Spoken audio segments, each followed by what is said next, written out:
Ayun, so good morning or good evening sa lahat.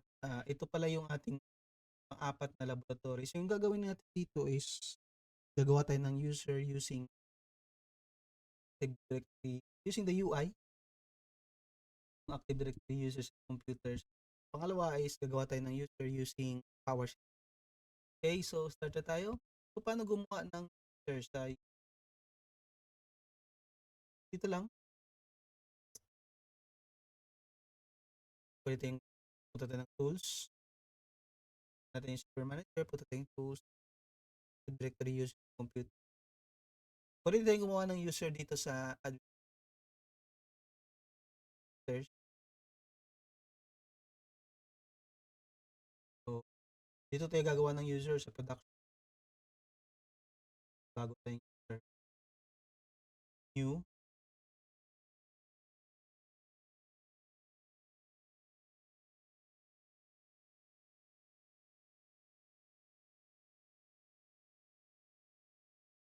Yan. So, let new use natin si James Smith.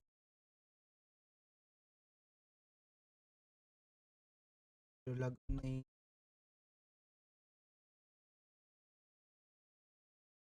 name din sa policy natin J first letter of the first name. Next. Lagi na lang natin check ito para make sure na palitan ng kanya.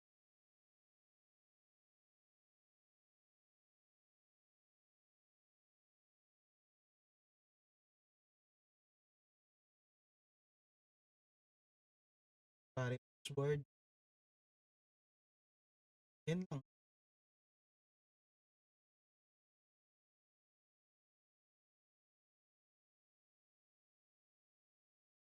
Okay, so dito na si James. So, paano naman gumawa ng powers ng user using power?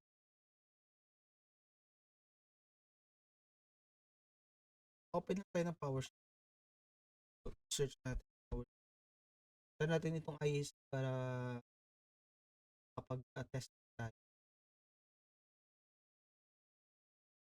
Ating screen. Kasi kapag ibahan PowerShell IC kasi may ng tip change. Pero kapag sa PowerShell IC walang PowerShell hindi wala siyang script. Paano gumawa ng user?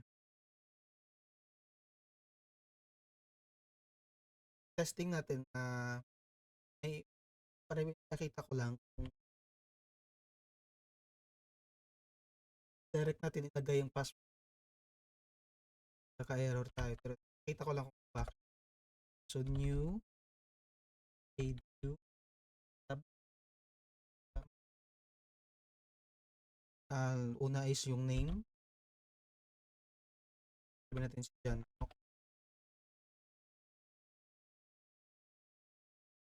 Given name. John.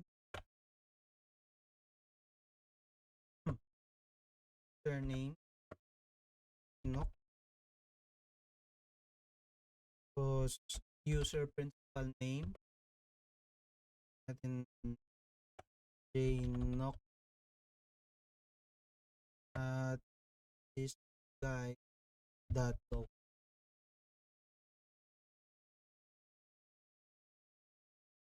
Ano pa ba? Enabled lang ito. So, true.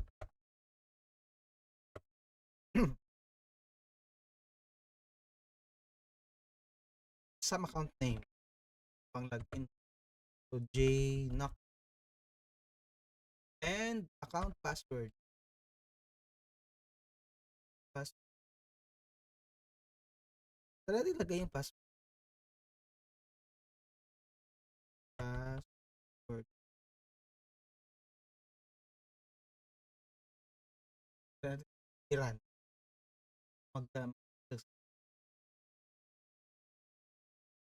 Ayun. So, ito yung error niya. Kailangan kasing secure string itong password. Kaya pwede basta-basta lang password. So, gagawa tayo ng variable pass, yung password mismo.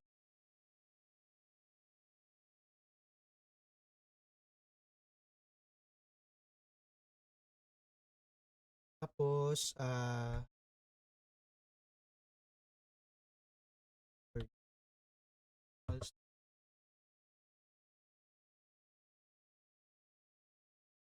convert.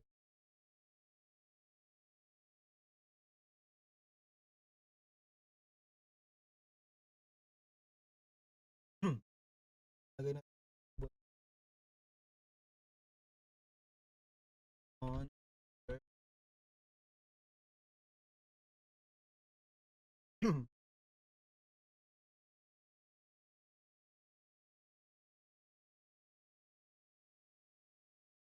your string.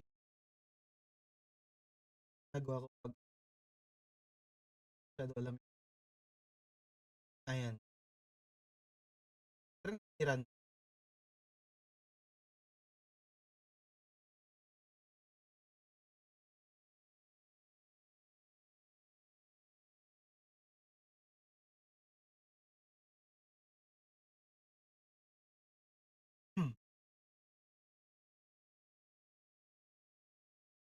Tab.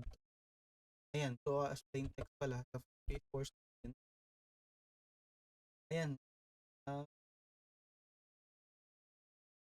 Ayan. I-run ko to na ay password ilalagay dito. Variable na pass. Tapos, yung pass to convert niya sa secure string. Tapos, ilalagay niya variable. So, try natin i-run yung ito lang. Makikita yung password. Yan. So, gagawin natin dito, yung variable na password ito, ilalagay natin dito. Ito yung value ng account.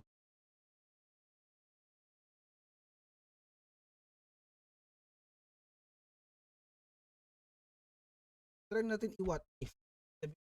Sabihin i-execute code. I-test niya lang. Sabihin niya lang kung ano yung gagawin. Try natin. I-run lahat. Run lahat. Run lahat. What if performing the operation to gagawa siya ng user dyan na dito sa OU na. So, tanggalin natin yung what if and test. Tingnan natin.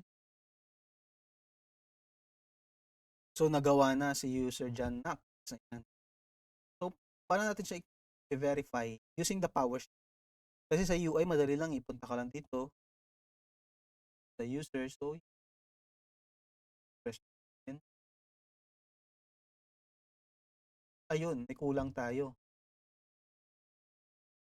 Dito siya napunta. So, paano natin siya ilalagay dito? May kulang tayong property. So, try natin delete ulit. So, may kulang tayo yung path. Path niya, una is from down up to OU equals to users, comma, OU equals production, comma, tapos DC equals to sys guy, DC equals to local.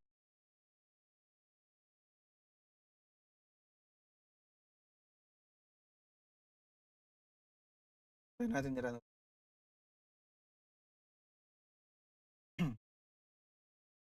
Ibig sabihin yan, doon na siya mapupunta dito. OU na.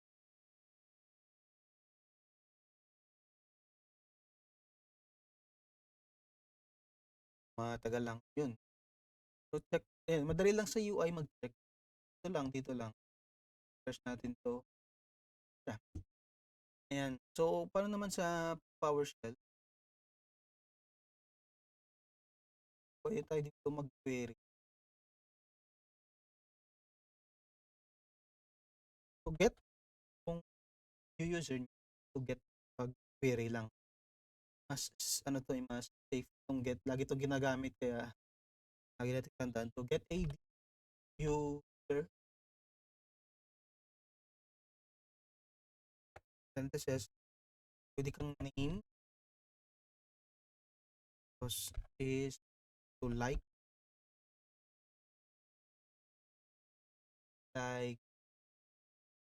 John. Ito natin pagana ito. Select lahat na properties. Ibig select lahat na properties. O pwede ka mag-select ng path. Dito na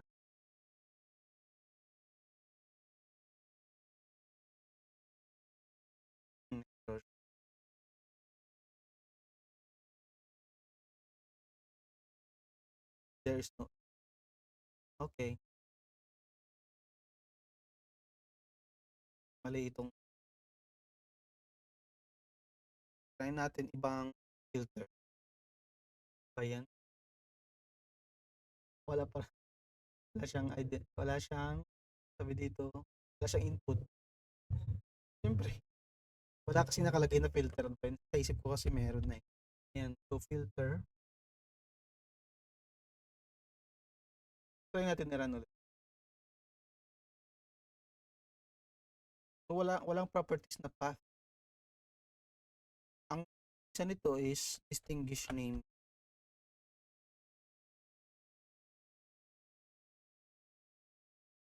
Try natin. Yan. Meron sana dito sa search. Or try natin all na lang. Pag all to is asterisk.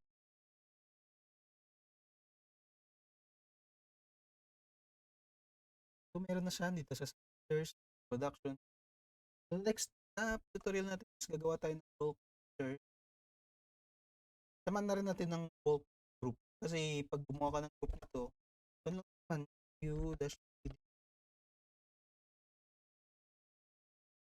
or pwede tayong get-help.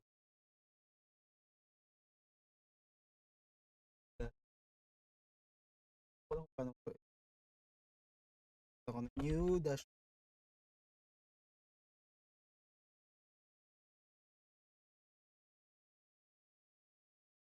Hindi ko.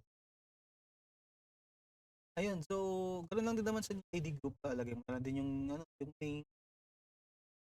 So, unti yung ilalagay mo property first.